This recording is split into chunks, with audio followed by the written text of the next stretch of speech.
ಇವರೇನಾದ್ರೂ ಆಶೀರ್ವಾದ ಕೊಟ್ಬಿಟ್ರೆ ಖಂಡಿತ ತಡೆಯುತ್ತೆ. ನಾನು ಹೇಳ್ತಲ್ಲ, ಅನುಪಯ್ಯಣ್ಣರವರು ಬರೋ ವರ್ಷ ಈ ಕಾರ್ಯಕ್ರಮಕ್ಕೆ ಬರುವಾಗ ಒಬ್ಬ ನಾಯಕನಾಗಿ ಬರ್ತಾರೆ. ಜೋರಾದ ಚಪ್ಪಾಳೆ ಬರಲಿ ಅಂತ ಬಂಧುಗಳೇ. ಇವರು ನಡೆಯೋಕ್ಕಾಗೋದಿಲ್ಲ, 2 ಕ್ಷಣ ಸ್ಟೇಜ್ ಅಲ್ಲಿ ಕುಳಿತಿರ್ತಾರೆ. ನಿಮ್ಮಲ್ಲಿ ಯಾರು ಬಂದು ಭಾವಚಿತ್ರ ಪಡ್ಕೋಬಹುದು, ಕಾಣಿಕೆ ಕೊಡೋರು ಕೊಡ್ಬೋದು. ಇದು ಶ್ರೇಷ್ಠ. ಬಡವರೆಲ್ಲ ಶ್ರೀಮಂತರಾಗ್ತಾರೆ, ಬಡವರೆಲ್ಲ ಶ್ರೀಮಂತರಾಗ್ತಾರೆ, ಶ್ರೀಮಂತರೆಲ್ಲ ಸ್ವಲ್ಪ ಶ್ರೀಮಂತರಾಗ್ತಾರೆ. ವಿದ್ಯಾಭ್ಯಾಸ ಇದ್ದವರು ವಿದ್ಯಾಭ್ಯಾಸ ಆಗುತ್ತೆ, ಮದುವೆ ಆಗಿದವರು ಮದುವೆ ಆಗುತ್ತೆ, ಮಕ್ಕಳಾಗೋರು ಮಕ್ಕಳಾಗುತ್ತೆ. ಇದು ಸತ್ಯ. ಬರೋ ವರ್ಷ ನಾನು ಇದೇ ವೇದಿಕೆ ಮೇಲೆ ಬರ್ತೀನಿ, ನೀವೆಲ್ಲ ನೋಡ್ಬೋದು. ಅನುಪಯ್ಯಣ್ಣರವರು ದಯಮಾಡಿ ವೇದಿಕೆ ಮೇಲೆ ಬಂದು ತಾಯಿ ಹತ್ರ ಒಂದು ಭಾವಚಿತ್ರ ಪಡ್ಕೋಬೇಕು. ನೀವೆಲ್ಲರೂ ಬರ್ಬೋದು. ತಾಯಿಗೆ ಒಂದು ಕಾಣಿಕೆ ಕೊಡುವ ಮೂಲಕ ನಮ್ಮ ಅನುಪಯ್ಯಣ್ಣರವರು ಒಂದು ಕಾಣಿಕೆ ಕೊಡ್ತಾರೆ. ಆ ತಾಯಿ ಅವರಿಗೆ ಆಶೀರ್ವಾದ ಮಾಡ್ತಾಳೆ.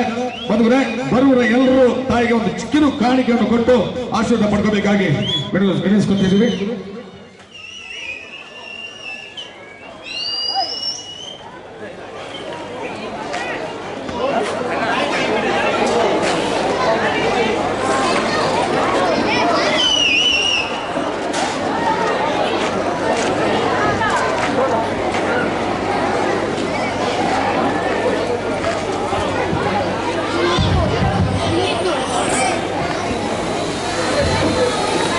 ಕಾಣಿಕೆ ಕೊಡೋರು ಕೊಡ್ಬೋದು, ತಾಯಿ ಹತ್ರ ಭಾವಚಿತ್ರವನ್ನು ಪಡ್ಕೋಬಹುದು.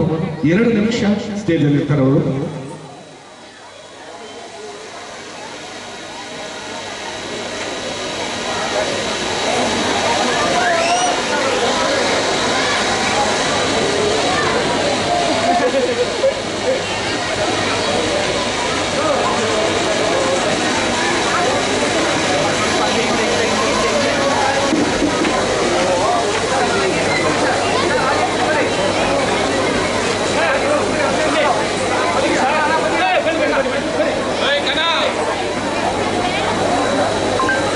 ಹೊಯ್ಸಳ ಗೌಡರು ದಯಮಾಡಿ ವೇದಿಕೆ ಮೇಲೆ ಬರಬೇಕಾಗಿ ವಿನಂತಿಸುತ್ತಿದೆ.